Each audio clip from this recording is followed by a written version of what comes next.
Pues buenos días de nuevo. Hoy vamos a ver el tema de la descolonización, el fin de los imperios coloniales.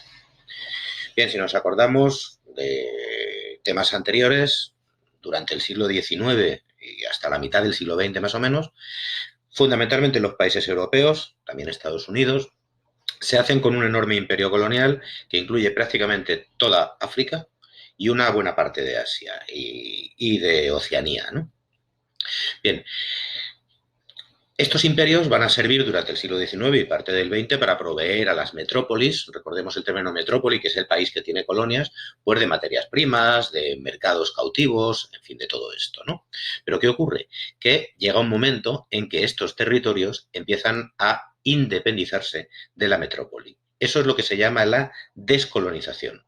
Y en general, salvo excepciones, se va a producir desde 1947 hasta 1975 desde el final de la Segunda Guerra Mundial prácticamente hasta 1975, aunque había habido algunos pasos previos, por ejemplo, en las colonias que habían sido del Imperio Turco en la Primera Guerra Mundial y de Alemania y ese tipo de cosas. Pero bueno, eso nos interesa relativamente. Por lo tanto, el proceso de descolonización es aquel por el cual las antiguas colonias de las metrópolis, sobre todo europeas, se independizan entre 1947 y 1975. Vamos a ver primero los factores favorables que había a esto, es decir, las cosas que ayudaron a esta descolonización, ¿no? La primera de ellas son los propios movimientos nacionalistas que empiezan a aparecer en las colonias. En las colonias empiezan a aparecer grupos de gente más o menos culta, muy concienciada, y que empieza a crear grupos que van a luchar, partidos políticos o grupos sociales, que van a luchar por la independencia de ese territorio. Muchos de estos movimientos van a contar, además, con líderes muy, muy, muy carismáticos, gente muy importante en la historia recién, en la historia contemporánea, ¿no? Muchos de estos líderes, que son todos nativos, claro, son de la colonia en cuestión, se han educado en la metrópoli. Prácticamente todos ellos, o casi todos, tienen estudios universitarios y forman parte, si os acordáis del tema del colonialismo, de aquellas élites, que en realidad se dice élites, que los propios colonialistas pusieron para que les ayudaran a administrar las colonias, que quitaron normalmente a los que mandaban tradicionalmente en ese territorio, pusieron a familias que eran favorables a ellos porque les pagaban y se llevaron a sus hijos a estudiar pues, a Inglaterra, a Francia, a España, para que luego les ayudaran a administrar la metrópoli. Bueno, pues algunos de estos son los que se van a convertir en los grandes líderes de la descolonización. Tenemos aquí como ejemplo a los dos grandes líderes de la libertad de la India, de la independencia de la India, que serían Nehru, que tenemos aquí, y naturalmente una figura icónica, Gandhi. Entre los dos fueron los que consiguieron la independencia, ¿no? Ambos morirían asesinados, casi todos estos murieron asesinados al final, ya veremos por qué. Y aquí tenemos a Gandhi, he elegido esta fotografía porque si le veis está hilando, está haciendo hilo con una rueca para tejer. Esto es un símbolo. Si os acordáis, la metrópoli utilizaban las colonias para la extracción de materias primas y para venderles sus productos, con lo cual, por ejemplo, en la India lo que había que comprar era telas elaboradas en Gran Bretaña, en Inglaterra, en el Reino Unido, perdón, o por empresas del Reino Unido. Entonces, el hecho de que Gandhi esté aquí haciéndose su propio hilo para hacerse su propia ropa es un símbolo de resistencia, es un símbolo de oposición a esa dominación económica, ¿no?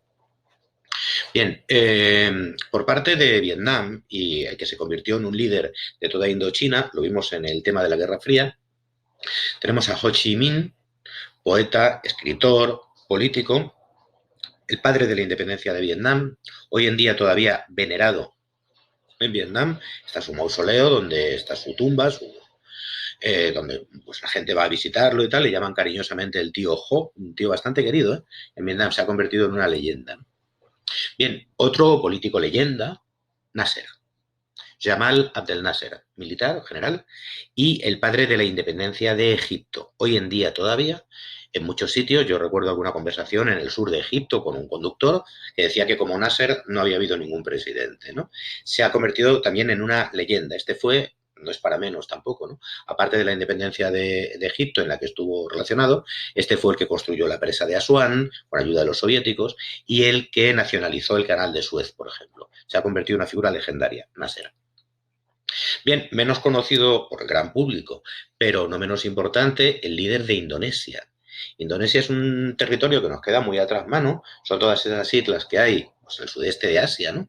Pero es un país que tiene cientos de millones de habitantes, es un país importantísimo que está compuesto por islas, ¿no? Bien, pues el líder de la independencia de Indonesia pues sería Sukarno, también murió asesinado y su asesino se convirtió en un dictador, Suharto, que estuvo después, ¿no? Otro, en este caso centroafricano, es Senghor. Senghor fue el líder de la independencia de Senegal. Este hombre era nada menos que catedrático de gramática y miembro de la Real Academia de la Lengua Francesa. Trabajaba en París. Era un tío súper culto y que pues, volvió a su tierra y luchó por la independencia de su tierra. Y otro de los más potentes, de los más importantes, y de los que a mí me caen mejor, pues fue Patricio Lumumba, el líder de la independencia del Congo. Había estudiado en Bélgica también, era periodista y, bueno, pues también murió asesinado. Todos estos fueron un poco la gran esperanza de sus tierras, consiguieron la independencia, pero luego la metrópoli y determinados conflictos internos que luego veremos no se lo perdonaron. Bien, primera causa, los movimientos nacionalistas y sus líderes. Hay materia. Segunda causa, la debilidad de las metrópolis. Fijaos, yo os he dicho que esto empieza fundamentalmente después de la Segunda Guerra Mundial. ¿Qué pasa? Que después de la Segunda Guerra Mundial las metrópolis tradicionales están hechas polvo. Inglaterra ha luchado en la Segunda Guerra Mundial, ha sido bombardeada, Francia ha sido conquistada por los nazis, Bélgica lo mismo, Holanda igual. Entonces, en 1946-47, las metrópolis pues, no están para tirar cohetes. Están con un momento de debilidad muy importante, que estos van a aprovechar. Pero es que además ocurre otra cosa. Durante la Segunda Guerra Mundial, los habitantes de las colonias, es decir, de África y de Asia, muchos de ellos tuvieron un cambio de mentalidad. Hasta entonces, muchos habían pensado, porque era lo que se les había enseñado, que el hombre blanco, el europeo, era un ser superior, era prácticamente semidivino. Imaginaos todas esas poblaciones muy ignorantes que lo que ven es al hombre blanco, que tiene armas, que tiene tecnología, que tiene medicina, que hace escuelas donde le cuentan todo eso y por lo tanto él piensa que él es un ser inferior. ¿Qué ocurre?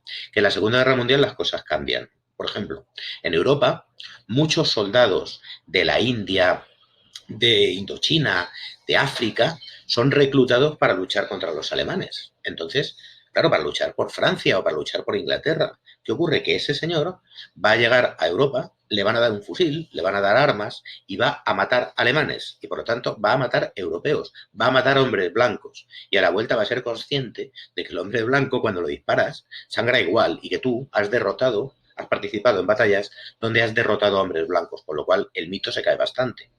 Pero fijaos en Asia. En Asia, al principio de la Segunda Guerra Mundial, los japoneses le dieron un baño a los ingleses y a los franceses que había por allí. Aquí tenéis fotos de soldados japoneses. Me gusta esta porque el tío es muy chiquitito, con gafas y eso, ¿no? Que están deteniendo, en este caso, a soldados ingleses. Y aquí hay una foto súper bestia de un soldado japonés que va a decapitar directamente a un prisionero, probablemente inglés o australiano. ¿Qué es lo que ocurre?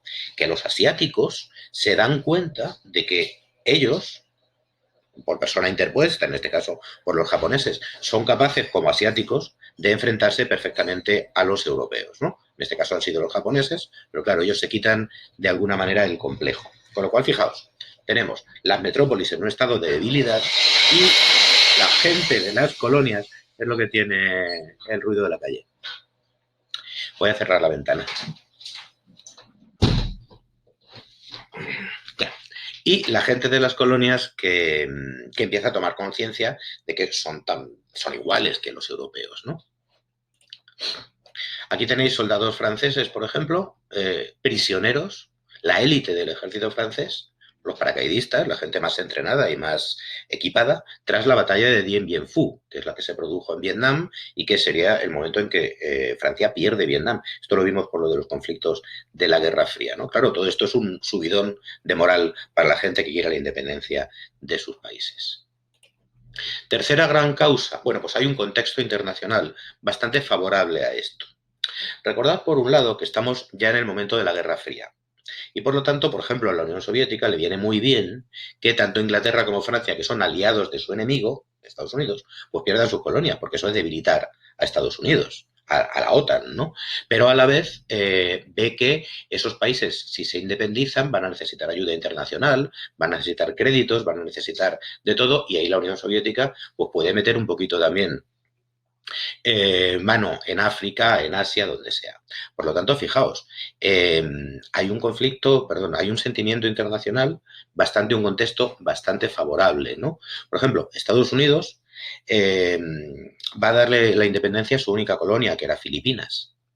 La Unión Soviética va a apoyar a los movimientos guerrilleros, a los movimientos independentistas de África y de Asia, porque están interesados en extender su área de influencia, ¿no? Pero también está el papel importantísimo de las Naciones Unidas. Las Naciones Unidas se fundan en 1945 y en la Carta Fundacional se reconoce el derecho de autodeterminación de los pueblos. ¿Qué es autodeterminación? El derecho a elegir tu futuro, a gobernarte a ti mismo. Por lo tanto, la ONU siempre apoyará los procesos descolonizadores. ¿Y claro qué ocurre? Que cuando una colonia se independiza, se convierte en un país, entra en la ONU y es otro voto más para ayudar a los sucesivos territorios que se vayan independizando. Bien, la Iglesia Católica también tuvo su apoyo. Por ejemplo, el Papa Juan XXIII, en una encíclica, que es una especie de carta que escriben los papas, que se llamaba Pacem in Terris, es decir, paz en la tierra, pues también apoyó este proceso descolonizador, ¿no? Y finalmente, va a haber un apoyo también muy serio del mundo intelectual en Europa y en Estados Unidos, sobre todo en Europa. Intelectuales, escritores, artistas, científicos, filósofos, gente de mucho peso intelectual que va a decir que, bueno, que lo de mantener colonias, que es un sinsentido, que es inhumano y que ya estará ya bien, que se empezará a salir de todo eso. Como veis, pues evidentemente hay un entorno muy favorable a la descolonización.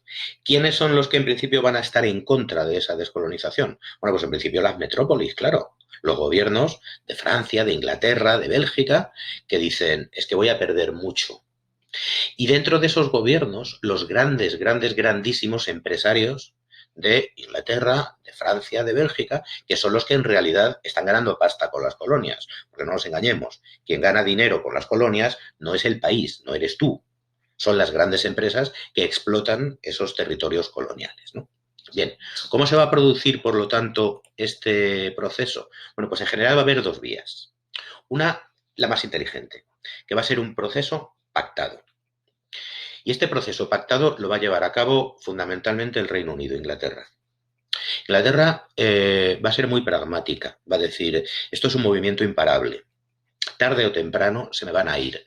Y además se me van a ir violentamente, como está ocurriendo en otros sitios, ¿no? Pues voy a intentar, en la medida de lo posible, de que ya que se van a ir, no se vayan del todo. Así que Estados Unidos va a negociar la descolonización y luego va a crear una cosa que se llama, porque todavía existe, la Commonwealth. Commonwealth es una palabra inglesa que quiere decir, una palabra compuesta, que quiere decir algo así como riqueza común. Wealthy es rico, poderoso de dinero, ¿no? O progreso común, riqueza común, ¿no? Y que agrupa a, si os dais cuenta, a prácticamente todos los territorios que componían el Imperio Británico. Aquí tenéis abajo Inglaterra, Irlanda, Escocia y Gales, el Reino Unido, libertad, fraternidad y federación, y aquí tenéis la bandera de todos los territorios que componen actualmente la Commonwealth. Los más importantes, pues la India, Australia, Canadá, ¿vale? Sudáfrica. Bien, esto es una especie de organización en la cual todos los países son independientes, evidentemente, pero comparten, digamos, una especie de vínculo especial con Inglaterra y también con las instituciones inglesas, con la reina de Inglaterra en este caso. Hay unos acuerdos económicos especiales entre ellos, especialmente favorables, y, bueno, toda una serie de tratados internos, ¿no? Son como una familia. Ahora mismo, por ejemplo, el Reino Unido, con el tema del Brexit, es decir, de la salida de la Unión Europea, está diciendo, bueno, yo me voy a ir de la Unión Europea, pero voy a sustituir eso por mi Commonwealth, es decir, yo tengo una red, tengo una familia, aunque me vaya de la Unión Europea, siempre tendré a la Commonwealth, cosa que no tienen otros países, ¿no? Bien, esto sería la salida pactada, aunque hubo conflictos y conflictos muy gordos, ¿no? Pero, en general, el resto de países, el resto de metrópolis, no optaron por estas salidas pactadas. Optaron por intentar controlar las colonias utilizando la fuerza, utilizando la violencia, lo cual llevó a una serie de enfrentamientos muy violentos y que al final no sirvieron para nada, porque las colonias acabaron independizándose, ¿no? Bien, ¿cuáles serían las etapas del proceso descolonizador? Bueno, aparte de que ya os digo que en el periodo de entreguerras entre la Primera y la Segunda Guerra Mundial había habido descolonización por el tema de las colonias, de los mandatos y de aquello que ya vimos, ¿no? En general va a haber tres etapas. En la inmediata posguerra, los 10 primeros años, entre el 45 y el 55, que sería sobre todo Asia, como veis aquí, y los países de Oriente Medio, ¿vale? Y alguna cosa más, como tenemos aquí Sudáfrica, Egipto, Libia, en fin, esto de aquí, ¿no? La segunda etapa es la más numerosa, la más importante numéricamente de países, ¿no? Porque va del 55 al 70, fijaos, son 15 años nada más, y en esos 15 años se independiza prácticamente toda África, salvo lo que ya se había independizado, y algunos últimos territorios de Asia, ¿no? Y la última, del 1970 a la actualidad, las últimas colonias africanas, que serían las colonias portuguesas y española, las colonias de las dictaduras, que fueron las que intentaron aguantarlo más hasta el final, y algunos residuos coloniales como Hong Kong, por ejemplo, que había sido colonia británica hasta que hace 20 años pasó de nuevo a China. ¿Vale? Bien, no obstante este proceso, salvo en la mayoría de los territorios ingleses, se llevó a cabo con una serie de conflictos muy importantes. Mirad, aquí tenéis en este mapa los más bestias. Marruecos, Túnez, Yemen, Kenia, Zaire, el Congo, vaya, Madagascar, Zambia, Angola, Mozambique, Malasia, la India. Sería prácticamente imposible verlos todos aquí, no nos da tiempo, ¿no? Así que os he seleccionado los más importantes. Por ejemplo, Argelia. Argelia es un caso muy especial porque Argelia no solamente era una colonia francesa, sino que además era un territorio francés, es decir, una provincia francesa, como si estuviéramos hablando de las Islas Canarias. ¿Vale? ¿Qué es lo que ocurre? Que en Argelia había instalados muchos franceses, os estoy hablando de cientos de miles de franceses que vivían allí, sobre todo en Argel, que trabajaban allí, que tenían allí su casa y que lo consideraban una provincia más. Claro, los argelinos no estaban muy de acuerdo con esto, porque los franceses habían llegado, les habían quitado lo mejor del país, eran los que mandaban y, en fin, vivían bastante bien los franceses en Argelia, ¿no? Bien, ¿qué es lo que ocurre? Hay un levantamiento en 1954, antifrancés, y al final el propio presidente de la República Francesa, Charles de Gaulle, les tiene que dar la independencia. ¿Pero qué pasa? Que aquí los franceses que vivían en Argelia están en contra de que Argelia vuelva a ser un país independiente, porque claro, ellos se tienen que ir y les van a quitar pues todos sus privilegios que tenían allí, ¿no? Con lo cual los propios franceses que vivían allí van a levantarse en armas en contra del gobierno francés con un movimiento terrorista e intentaron incluso matar al propio Charles de Gaulle. En fin, la leche. Al final, evidentemente, pierden y la mayoría se tienen que volver a Francia. En Francia todavía hoy en día se les llama los pieds noirs, los pies negros, a los descendientes ya o a los que volvieron de Argelia, por dejándolo todo allí y reintegrándose a Francia. Uno de los conflictos más sangrientos, Argelia. Otro de los conflictos que merecen la pena reseñar será el tema de la partición de la India. Recordemos que la India era colonia francesa, perdón, inglesa. Los ingleses le dan la independencia a la India en 1947. La India había permanecido fiel a Inglaterra durante toda la Segunda Guerra Mundial, mandando materias primas y mandando también soldados y lo que hacía falta, ¿no? Y ahora Inglaterra pues les da la independencia. El problema es que en la India, estoy simplificando mucho, ¿no? Había un problema religioso, digamos, ¿no? Toda la parte central que veis aquí de la India es mayoritariamente de religión hinduista, mientras que en el oriente y en el occidente hay una población mayoritariamente musulmana. Bien, los partidos que consiguieron la independencia de la India después no se pusieron de acuerdo para hacer un país unificado, con lo cual hicieron dos países. La India propiamente dicha en el centro y Pakistán occidental y oriental en los dos extremos. La India sería mayoritariamente de religión hinduista y Pakistán occidental y oriental mayoritariamente de religión musulmana. Ahora mismo, esto era el mismo país, Pakistán occidental y oriental. A continuación, bueno, Pakistán oriental se independizó del occidental y se convirtió en Bangladesh, y todavía hoy en día hay un conflicto muy, muy importante fronterizo entre la India y Pakistán, sobre todo en esta zona de aquí que se llama la región de Cachemira. De vez en cuando se pegan unos cañonazos para recordarse que no están técnicamente en guerra, pero bueno, es un punto caliente del planeta. Lo más llamativo de todo es que hoy en día, tanto la India como Pakistán son países que disponen de armas nucleares. Entonces, una escalada en ese conflicto pues es una escalada muy peligrosa, ¿no?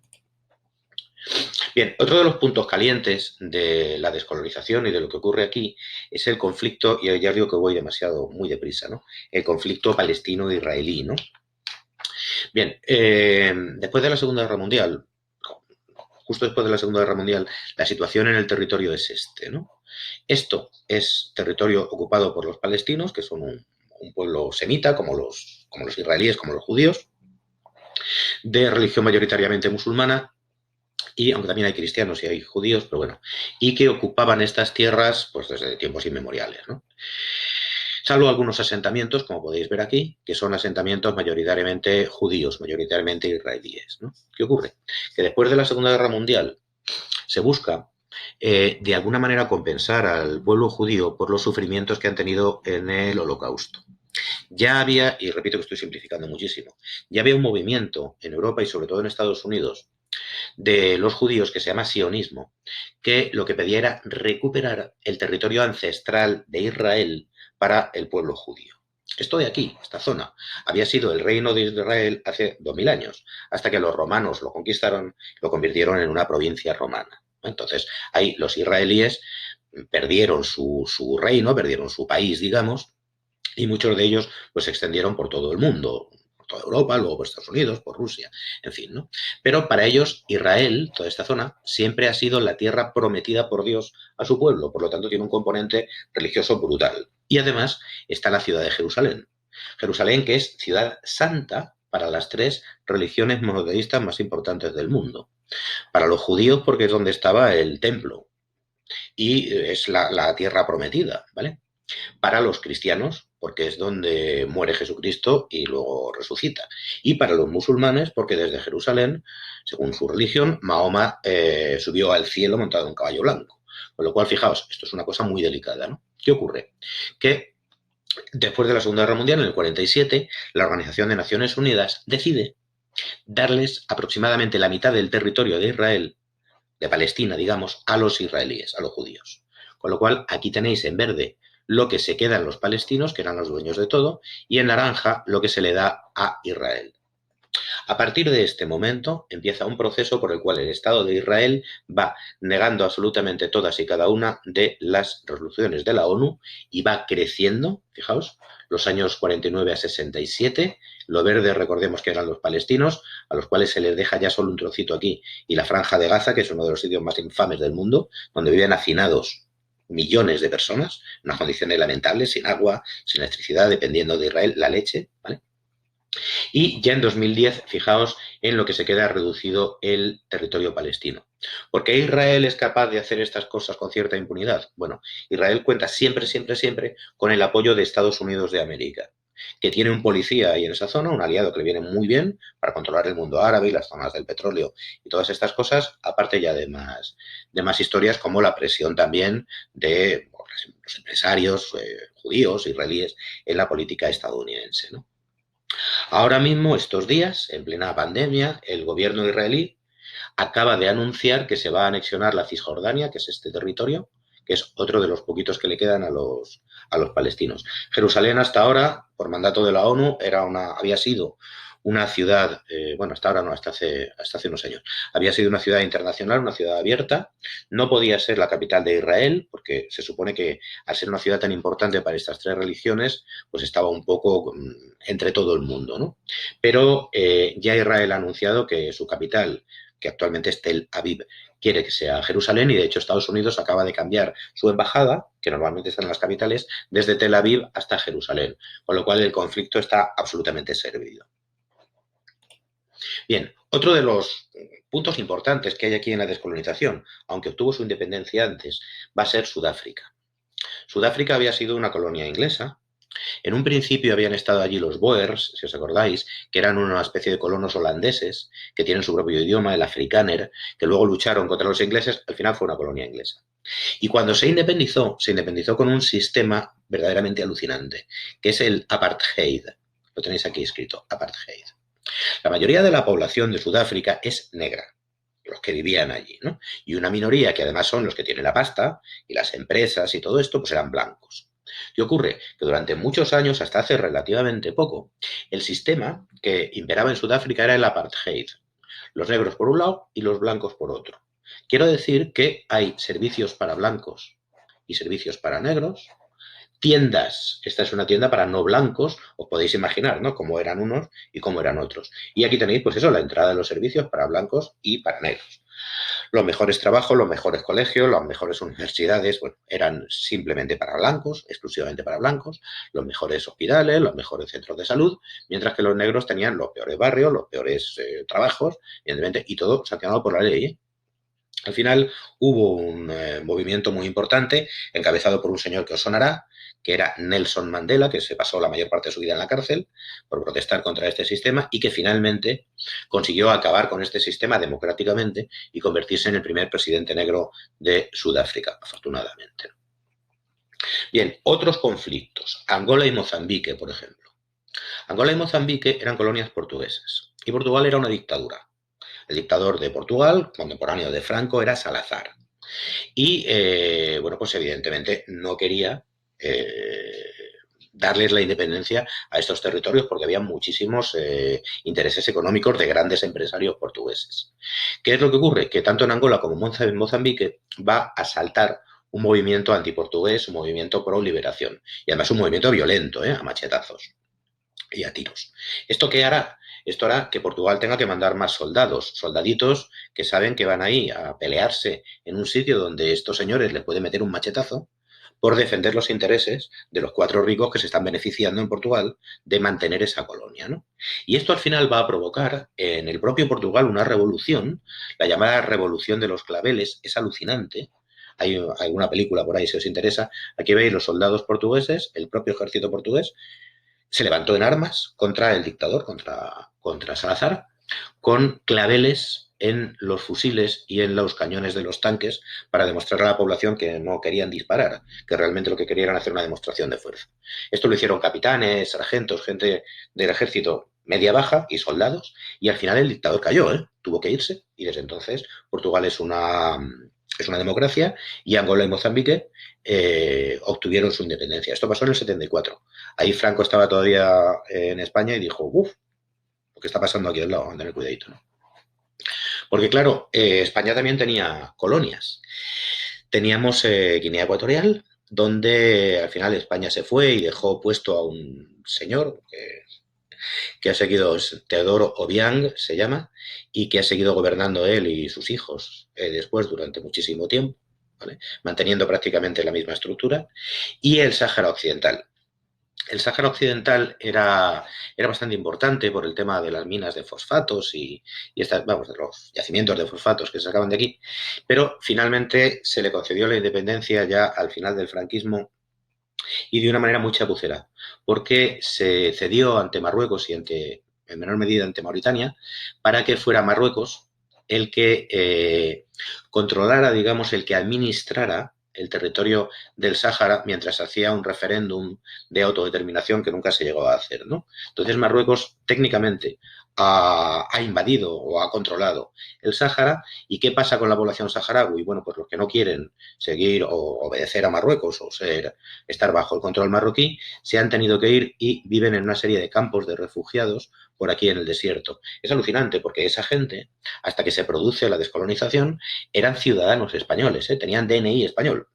Y ahora, pues ya os digo, viven, pues eso, apiñados en campos de refugiados, en zonas con campos de minas, en fin, unas condiciones terribles. Por eso hay mucha gente, muchos españoles, que en verano se traen a niños saharauis para que pasen unos mes, 15 días aquí, en plan acogida, y son niños que yo he conocido a alguno que se alucinan de ver, por ejemplo, unas escaleras, o que se alucinan de un grifo, de abrir un grifo y que salga agua, porque yo digo que viven en el desierto, ¿no? Y ya si ven una piscina, pues pueden terminar flipando, ¿no? Bien, como veis, el proceso de descolonización, lo podéis ampliar en el libro, pues no está exento de todos estos conflictos. Ahora vamos a ver el movimiento de los países no alineados y el neocolonialismo. Mirad, 1955. Algunos líderes de países ya independizados o en vías de independencia celebraron una conferencia internacional en Indonesia, en una ciudad que se llama Bandung. Aquí la tenéis. La conferencia de Bandung, en 1955. Fueron 30 países, más o menos. Y se dieron cuenta, tomaron conciencia de lo siguiente. Esos 30 países representaban a la mitad de la población mundial. Es una burrada, ¿vale? Esos 30 países eran la mitad de la población mundial. Podemos decir conferencia de Bandung, esto que 4 líderes africanos y 3 asiáticos, pues sí, la mitad de la humanidad. Y se dieron cuenta también de que esos países, que eran la mitad de la humanidad, tenían el 10% de la riqueza mundial. El 10% de la riqueza mundial. Lo cual quiere decir que la otra mitad de la humanidad tenía el 90% de la riqueza. Y a partir de aquí empezaron a hablar y empezaron a hacer declaraciones como la igualdad de los pueblos, el derecho a su independencia. ¿Quiénes estuvieron aquí? Pues de los más importantes fueron Sukarno, que fue el que lo convocó en Indonesia. Mirad los que he puesto antes. Nasser estuvo también, estuvo Nehru, Nasser era el egipcio, estuvo Nehru por la India, estuvieron muchísimos. Y al final decidieron crear un movimiento que se llamaría el movimiento de los países no alineados. No alineados, ¿por qué? Estamos en 1955, plena Guerra Fría. El mundo parece que solo es o la Unión Soviética y sus aliados o Estados Unidos y sus aliados. Y estos señores van a querer decir, miren ustedes, nosotros no queremos ser ni el mundo de Estados Unidos ni el mundo de la Unión Soviética. Nosotros queremos ser un tercer mundo, ¿vale? El término tercer mundo nace aquí, pero nació como una denominación esperanzadora, que quería decir que no te alineabas ni con uno ni con el otro. ¿Qué es lo que ocurre? Que ese nombre se ha ido corrompiendo a lo largo del tiempo. Porque claro, como se aplicaba a países, muchos de los cuales están en vías de desarrollo o directamente subdesarrollados, ahora cuando decimos que algo es tercermundista, parece que nos referimos a que es algo muy atrasado, muy primitivo, pero no nació con esa voluntad, ¿vale? Este tercer mundo crea una cosa que se va a llamar el movimiento de los países no alineados, como os he dicho. Y aquí los tenéis. Es que es medio planeta, más de la mitad de los países, si os dais cuenta, ¿vale? Y el 50% de la población mundial. Lamentablemente para ellos, estos nuevos países, la mayoría de ellos no han podido alcanzar lo que quería la conferencia de Bandung y el movimiento de los no alineados. No han podido alcanzar el progreso, no han podido alcanzar la riqueza, no han podido alcanzar la igualdad, no han podido, porque muchos de ellos han caído en lo que se llama el neocolonialismo. Bien, ¿qué es el neocolonialismo? Pues la palabra lo dice, un nuevo colonialismo. Las metrópolis se fueron técnicamente, teóricamente, pero en realidad no se han ido. Es decir, la dominación de Europa y de Estados Unidos continúa, pero por otras vías más elegantes, digamos, por decirlo de alguna manera, ¿no? Por ejemplo, el intercambio desigual. Todos estos países, o casi todos de estos países, tienen para exportar productos agrícolas y materias primas, cuyos precios en el mercado internacional son bajos, porque hay muchos que los venden. Y sin embargo, tienen que importar tecnología, que es mucho más cara. Y tienen que importar prácticamente todo, porque no tienen investigación, no tienen desarrollo, lo veremos. Con lo cual, esto es lo que se conoce como intercambios desiguales. Tú vendes materias primas y productos agrícolas, además ni siquiera pones tú el precio, lo ponen las grandes bolsas internacionales. Muchas veces te están fijando el precio de una cosecha de café que ni siquiera se ha plantado todavía, ¿vale? Son países ultradependientes. Esto es lo que se conoce como el intercambio desigual. Al final no te queda nada realmente. Estás vendiendo café, hay un año que ni siquiera lo vendes y a cambio es que tienes que comprar todo lo demás. Aquí podéis ver una caricatura que a mí me ha gustado mucho, de cómo estos países parece que se van vaciando y todo lo que sacan va en beneficio de Europa y de América del Norte. Esto va a dar lugar a una deuda externa enorme, porque claro, no tienes dinero, lo tienes que pedir, a una dependencia tecnológica, que es lo que vamos a ver ahora, ¿no? Mirad, la segunda característica sería la dependencia tecnológica. Estos países no tienen tecnología propia, no tienen investigación, no tienen desarrollo, no tienen fábricas muchas de estas veces, ¿no? Porque no tienen dinero para ello, ni tienen técnicos, ¿no? Con lo cual, como no tienen tecnología propia, toda la tecnología la tienen que importar. Importar tecnología supone que tienes que pagar los derechos, las patentes, los royalties de esa tecnología, con lo cual eres además ultra dependiente del que te la vende. Recuerdo el caso, por ejemplo, de una conocidísima marca de tractores que le regaló, creo que fueron 10.000 tractores a un país africano para que se desarrollara. Y todo el mundo decía, oye, qué bueno, ¿no? Esta fábrica que le ha regalado 10.000 tractores. Es un regalo envenenado. Porque si tú aceptas estos 10.000 tractores, al cabo de unos meses, ¿qué va a pasar? Que tú vas a necesitar repuestos para esos 10.000 tractores. Ruedas, correas de distribución, yo que sé, pedales, lo que se te vaya rompiendo. Y se los vas a tener que comprar a la empresa que te regaló los 10.000 tractores. No sé si os dais cuenta de esto. Pasa mucho también con los transgénicos, pasa absolutamente con todo, porque tienes una dependencia tecnológica absoluta, ¿no? Además, estos países, por estas dos cosas que os he dicho antes, tienen una enorme deuda externa, porque no llegan si tú vendes café al precio que te ponen, unos precios tirados, asquerosos, y tienes que comprar todo lo demás, pues al final tienes deuda. Y no te preocupes, que te lo van a prestar muy rápidamente. Esta es una evolución de la deuda externa de los países en desarrollo desde 1970 hasta 2008. No he encontrado una más moderna, pero la podéis buscar, ¿no? Fijaos, estamos hablando de que ahora mismo los países en desarrollo deben más de 3.000 billones con B, 3.000 millones de dólares americanos. Esta deuda es absolutamente impagable. De hecho, muchos países ni siquiera pueden soñar con devolver lo que deben, porque ni siquiera pueden pagar los intereses que deberían pagar durante ese año. Con lo cual, cuando tú no puedes pagar ni los intereses, ¿qué es lo que hacen? Te dicen, bueno, no me pagas los intereses, entonces me los debes. Y la deuda cada vez va creciendo más. Hay gente que a esta deuda externa le llama la deuda eterna. ¿Qué ocurre con un país que de repente un año le va más o menos bien y dice, joder, he ganado dinerito, he vendido bien mi café, voy a invertir en escuelas, voy a invertir en hospitales, voy a invertir en fábricas? Y le dicen, primero paga. Oiga, es que si pago parte de lo que les debo, una miserable parte, no puedo construir una fábrica.